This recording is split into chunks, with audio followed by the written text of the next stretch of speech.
Здравейте! В тази част на портала поместваме практически съвети и споделен полезен опит по актуални теми, за да могат колегите да си спестят това да откриват сами топлата вода. Избираме една от темите, да речем преход към електрически лекотоварни автомобили. Защо това е актуално? Защото през 2030 година всички нови, както леки, така и лекотварни автомобили до 3,5 тона обща маса се планира да са електрифицирани, т.е. или хибриди, или електрически. Преди година-две почти половината от всички нови леки автомобили в Великобритания бяха с щепсел, но при лекотварните този дял беше под 4%. Така че преходът именно към лекотварния парк, към електрифициране на лекотварния парк се очертава да е следващото голямо предизвикателство пред фирмите. Източник на споделения опит е фирмата Drive Electric, която вече 5 години отдава на лизинг в Великобритания само електрически автомобили, включително и лекотварни. И общия им брой вече е 5000 за сравнение. Целият български електрически автопазар автопарк по-точно, беше около 6000 автомобила в края на 2022 година. Drive Electric споделя пред Fleet News основните 5 стъпки в своя традиционен процес на работа с клиенти, които са решили да усвоят електрически бусове. Основните препоръки. Като първа стъпка, на базата на GPS данните трябва да се анализира дневния пробег, средния и максималния пробег на всеки бус. Товарът на този бус, среден и максимален във времето през последните 2 години. Локациите, където той обикновено паркира в течение на работния ден, се налагат на картата заедно с наличните и планирани зарядни станции за електромобили, в случай, че може да има нужда от допълнително зареждане в течение на деня. Изреждат се всички места, където бусът нощува, за да се взема предвид всички възможни решения за основното негово нощно зареждане. Съставя се и списък с всички възможни марки, модели, модификации на електрически бусове, които биха били подходящи за оперативния профил на автопарка. Като втора стъпка, сега всичко, което вече изборихме в първата, може да изглежда като значително по обем работа, но според Drive Electric това е само половината и то по-лесната половина от цялата нужна задача. По-трудната задача е да се убедят шофьорите на бусове, че новите им електрички ще им дадат достатъчно пробег и зареждането няма да е проблем.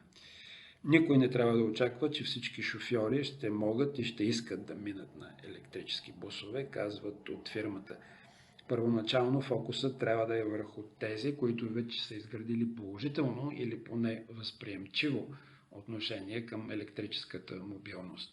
Било поради контакт с техни близки и познати, които вече са минали на ток, било поради това, че те са по природа по-експериментално или технологично настроени, било по други причини.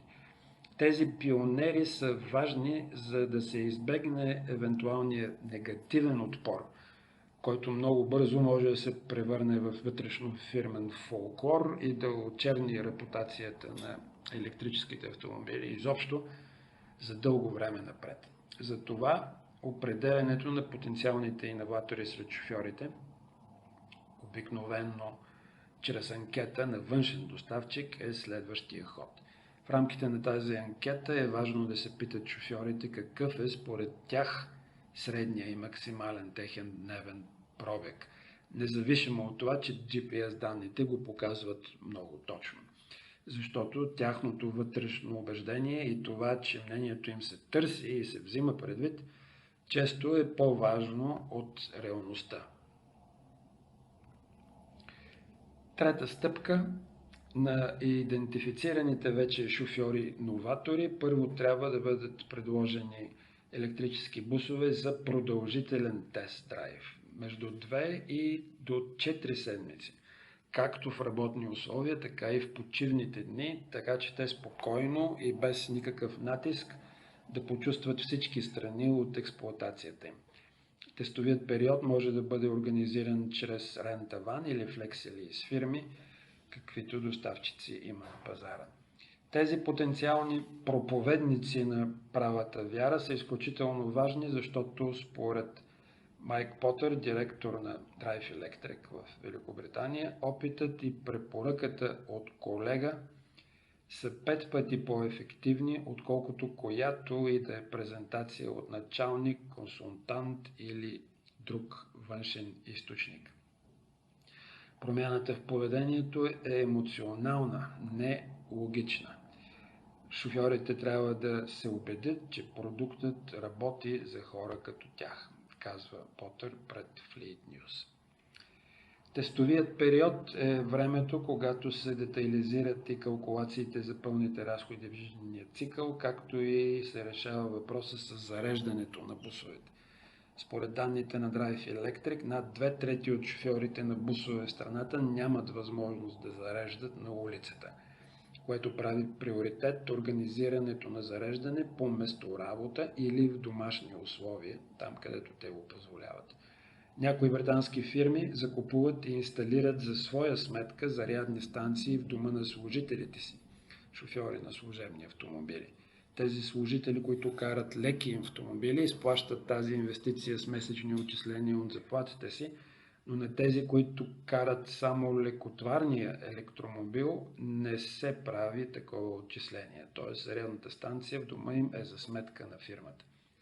Зареждането по месторабота може да бъде направено частично или изцяло достъпно и за широката публика или за други фирми в съседство, което да го превърне и в източник на доход за фирмата.